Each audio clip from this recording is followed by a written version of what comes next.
So the horse has been born, and your parents asked you if you wanted to Okay, keep it. all right. And my dad said you can have her if you want her, and I said of course. So I I don't know how we happened to name her Joy, but we did. Her mother's name was Jolly, and we called her Joy. And she went out to very quickly. She went to a farm run by a man named Mr. Pilmer, who was a circus trainer.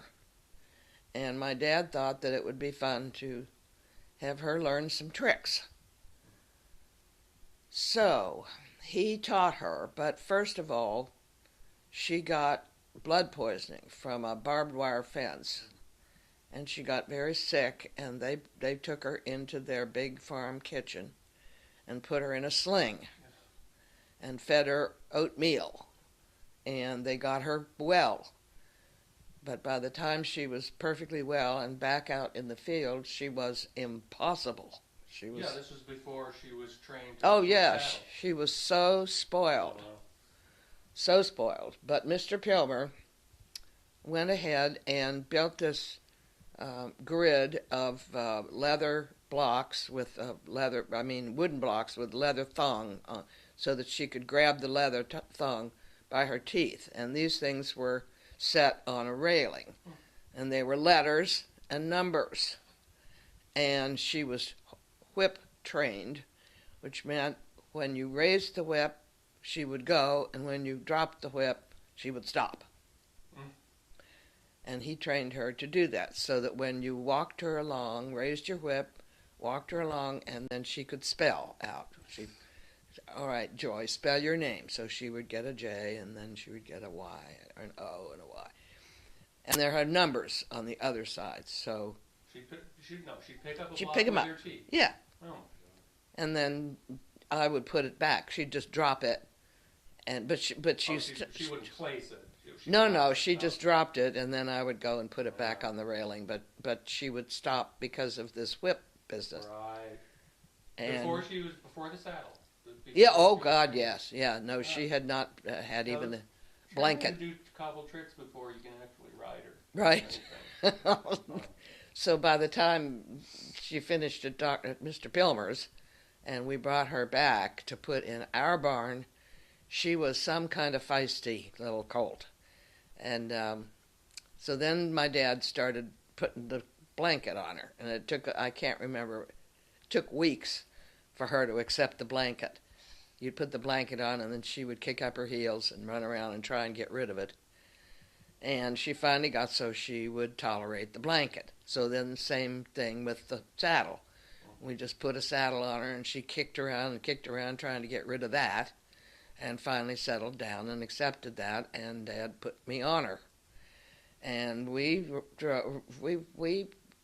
had a hard time training her. He gave me some spurs because she was not responding to much of anything, and I used the spurs on her, and that settled her down for sure. Yeah, I bet. Yeah, and I would fall off her, and my dad would say, "All right, back on, back on, back on." I'd say, "But she threw me off." And he would say, "She did not throw you off, you just fell off." And so that was it. And we finally got her so that she could ride with the rest of the other horses, and we really had a good time.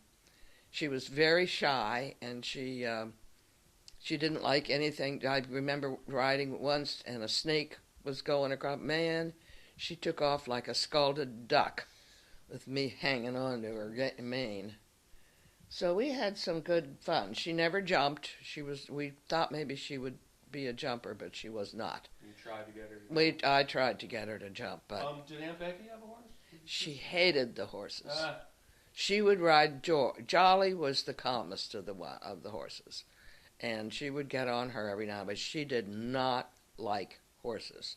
So she never really did any of this. and did you were the horses where you lived? Yeah, well, we had You one. had a farm. You were living on a It farm. wasn't a farm. It was just a big old garage with a little corral thing in the back. And the puppies were always born back there, but this horse went there for a while. And then she I can't remember how long we kept her at home, but she stuck around. And then I'm trying to remember what were. Did you sell her eventually? I mean, No, when we left that area, we took her with us. what was your dad doing at that time? Your dad was He was still at the mines, superintendent of the coal mines. so But then the war came along, and he went into the Army Reserve, and we moved to Wheeling, okay. and with Tom and Leah and Mike and Patty when they were little. We got a house in Woodsdale, which is the outside of Wheeling, nice big house, and to live together. Tom was not doing very well. He had a music store that was not working, and so we had good fun living there with them. I babysat Michael and Patty all the time. And it was great. And the horse went to Ogleby Park, which is a nice, big established park in Wheeling. And she went there to board with other horses. And she got up, and she didn't get along with any of the other horses, and she was still put next to a big Tennessee walker who hated her, and unfortunately they were led up to the water to their drinking at the same time, and she kicked the hell out of that horse, and they were starting to say that they couldn't take care of her anymore. She was too feisty, and so she learned how to open the stall door. It was a sliding bolt, and she could open that herself, just with her nose. And she got out one night. We got a call. You got to come up here and get your horse. She's out on the golf course, kicking up all the greens. Well, that was the end of that.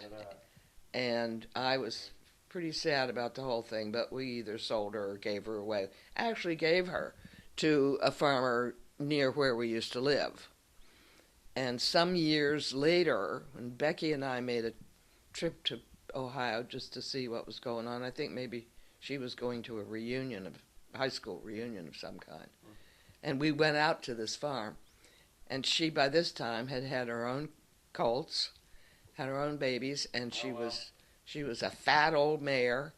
And she was over on a hill when we went to this farm, and we were walking around, and the farmer said, yeah, she's over there somewhere. And I called to her and said, because that was something that she used to do, come on, Joy, come give me a kiss. Yeah. And she would come and give you these big slathering kisses on your face. And she had not forgotten that. Oh. She had not forgotten that. So that was really a treat. But we had a really, really good time with her. Now, when you ride her, would you just go galloping across the field? Mm-hmm. Or were there trails? Yeah. No. We were just out in the country. And there were just paths. Yeah. Places to get through, and yeah. And so you go for a few hours. You just go out. Yeah, just go riding. My dad was very concerned about proper etiquette on a horse, and you had to sit up very straight. And you had to learn how to guide her with your knees, and there were certain things that you did when you rode that were proper. You cantered. I learned how to do all of that. I learned how to do the walker. Not the walker. What do they call that? It's a wonderful gait, but what is it called? Not posting. No, it's just before she starts posting. We can post. Learn how to do that. But there's another gait which is very smooth. And what is the name of that? After you get her posting, if you pull on the reins and pull her back, she goes into this funny walking thing, which it's got a name. God, I'll have to remember what that is. And then would you decide to gallop? Oh yeah, she galloped all right. Yeah. It was fun. Well, that sounds pretty cool. Well, we'll have to talk about Wheeling. Wheeling? Next little section. Okay.